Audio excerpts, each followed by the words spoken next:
बोला घायल तो यहां हर एक परिंदा है, घायल तो यहां हर एक परिंदा है, जो फिर से उड़ सका केवल वही जिंदा है। नमस्कार प्यारे बच्चों, देखो आज की जो हमारी अपडेट है एचएसएससी जो डी ग्रुप है, आपने भी कई बार भी कहते हो कि मैं लगातार डी ग्रुप की वीडियो सबसे ज्यादा बनाता हूं, ठीक है। उसके पीछे का जो भी कारण मैंने आपको कई बार लाइव क्लास में बताया है।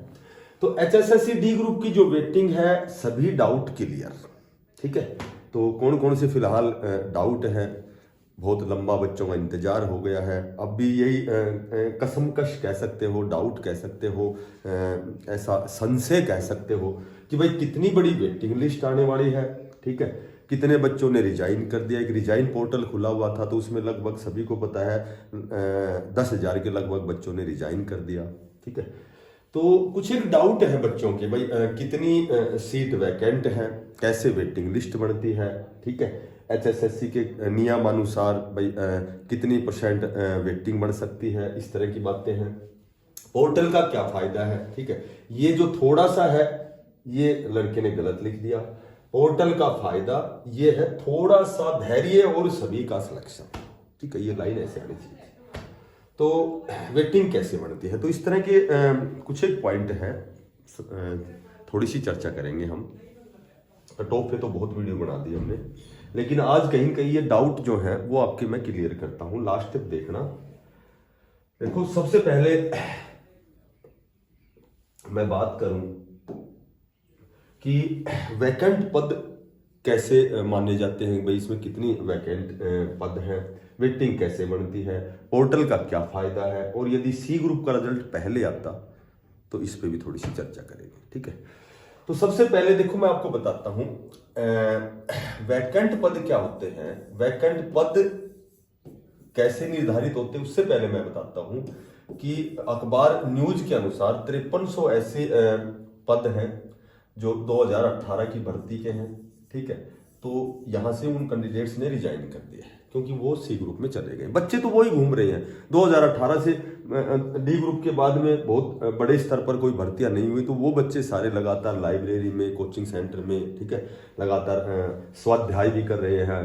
तो बहुत अच्छी तैयारी करने वाले वही कैंडिडेट 2018 में भी उन्होंने एग्जाम दिया था, और जो कहीं न कहीं किसी पोस्ट पर जिनका सिलेक्शन नहीं हुआ उन्होंने एज इट इज ये 2023 की डी ग्रुप की भर्ती में भी उन्होंने पार्टिसिपेट किया है। और अब फिलहाल 3700 अखबार के अनुसार, न्यूज के अनुसार, ये फिलहाल 2023 की जो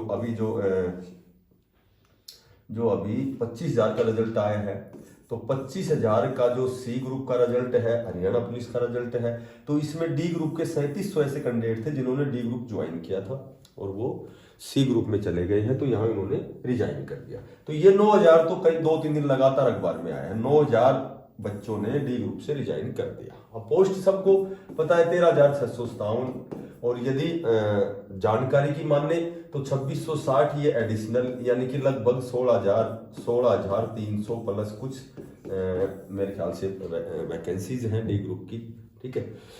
तो अब इनमें से यहां तो 3700 ही इंडिकेट हो रहा है कि भाई 3700 कैंडिडेट चले गए जिन्होंने रिजाइन कर दिया है, ठीक है। अब बात करें 5300 2018 की भर्ती के हैं, तो ये टोटल 9,000 हो गए। अब बात करें कि भाई ये 2018 में वेटिंग बढ़ेगी या अब बढ़ेगी, तो बच्चे तो वही घूम रहे जो 2018 में जिनका सिलेक्शन नहीं हुआ 2023 में आ गए, यहां भी उन्होंने एग्जाम दिया।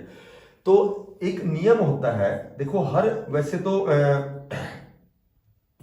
हर संस्था का अलग अलग नियम होता है, डीएसएसबी का अलग है, आरपीएससी, यूपीएससी या जो भी सबका अलग अलग नियम होता है। 1 साल तक, जैसे मान लो 10,997 की एक भर्ती हुई थी, इसमें लगभग 3,000 कैंडिडेटों ने ज्वाइन नहीं किया, तो ये प्रोसीजर 1 साल का होता है। वैसे तो जब यदि हमें कैंडिडेट्स की रिक्वायरमेंट होती है तो हम 15-15 दिन के अंतराल में 3 रिमाइंडर डालते हैं कि भाई आप ज्वाइन करें, ठीक है।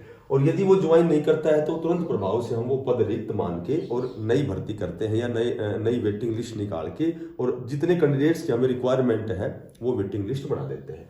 लेकिन ये प्रावधान वैसे कई जगह 1 साल का होता है कि 1 साल तक ये पद रिक्त नहीं माने जाएंगे, क्योंकि 1 साल तक ये कैंडिडेट आकर ज्वाइन कर सकते हैं, ठीक है।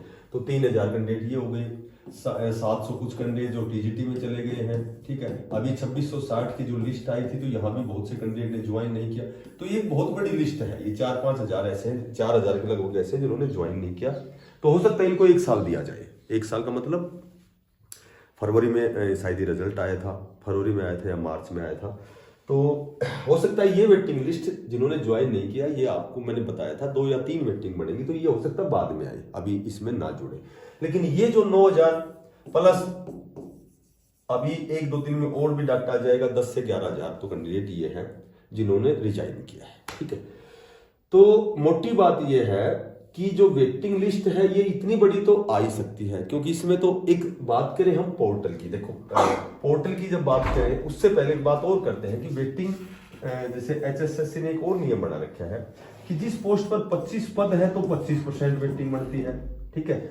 जिस पोस्ट पर 25 से 50 पद है तो वहां 15% वेटिंग बनती है, और 50 से अगर अधिक जो वैकेंसीज है तो 10% वेटिंग बनती है। तो ये क्या होता है कि ये जितने पोस्ट फिलअप हो गए उससे एक्स्ट्रा बना सकते हैं। ये नहीं कि अब जैसे यहां देखो, जैसे मान लो इसको 16,300 को मत मान लो, आप मान लो केवल 14,000 डी ग्रुप की सीट है, ठीक है।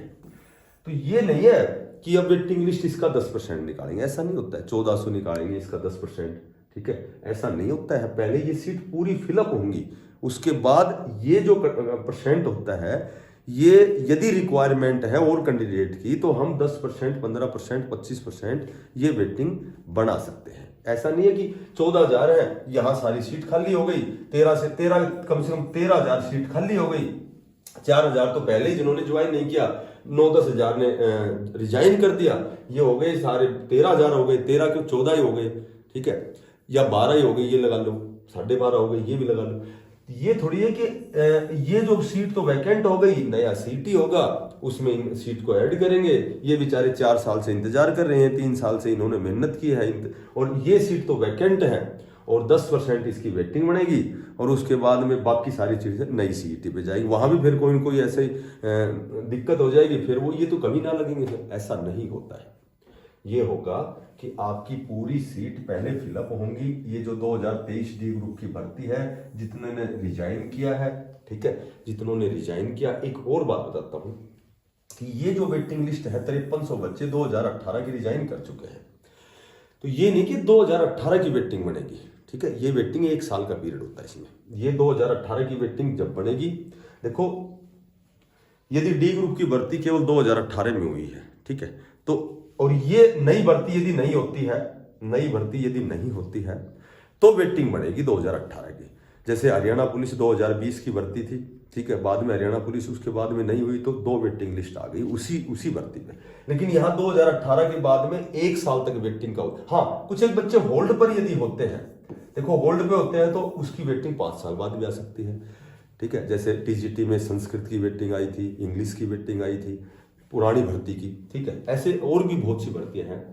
पर ये नहीं है कि 2018 की भर्ती है तो वेटिंग 2018 की नहीं निकलेगी।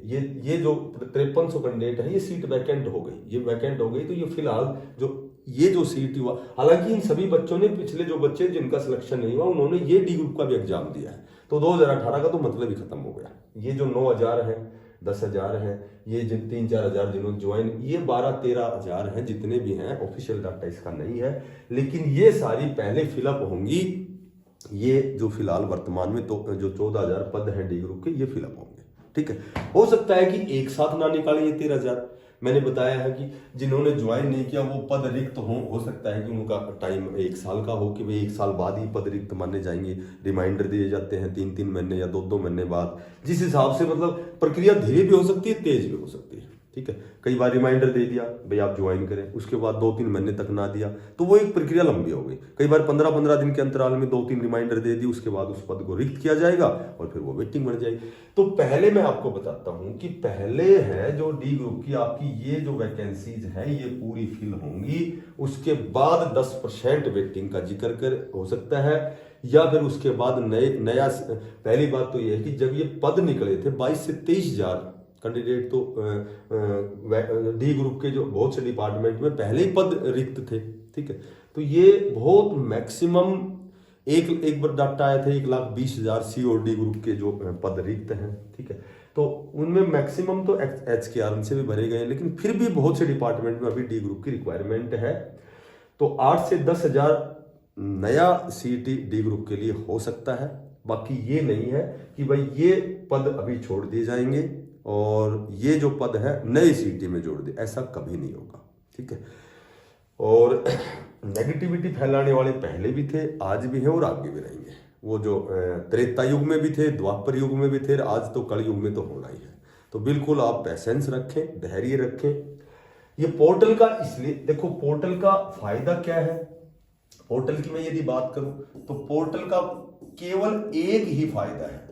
देखो, जिसने रिजाइन कर दिया, जिसने ज्वाइन नहीं किया, आजकल टेक्निकल में सब कुछ ऑनलाइन होता है, सबको पता है कितनी सीट वैकेंट है, ठीक है। तो पोर्टल का विशेष ये फायदा नहीं है कि यस नो करें ना, यस नो की कोई जरूरत नहीं, क्योंकि सीट तो वैकेंट ही पड़ी है, सारी खाली है। छोड़ छोड़ के रिजाइन कर गए तो रिजाइन भी तो ऑनलाइन डाटा होता है। हाँ, इसका एक फायदा है, वो फायदा ये है कि जैसे मान लो कोई किसी अन्य वेरियस प्रकार की भर्तियों में कैंडिडेट चले गए, जैसे मान लो मैं कहूँ कि 12,700 जो टेक्निकल के कैंडिडेट थे, हालांकि इनमें मैक्सिमम कैंडिडेट ऐसे हैं जिनके नंबर 70+ है, ठीक है, और इनका टेक्निकल में तो ज्वाइन हो गया, लेकिन डी ग्रुप में इनका सिलेक्शन नहीं हुआ।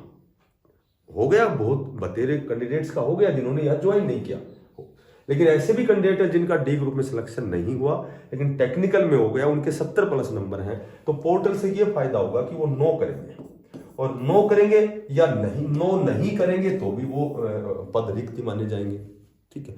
तो जो केवल यस करे उनके नंबरों को काउंट करके और फिर एक बहुत अच्छी वेटिंग लिस्ट बनेगी, ठीक है, बहुत अच्छी वेटिंग लिस्ट बनेगी।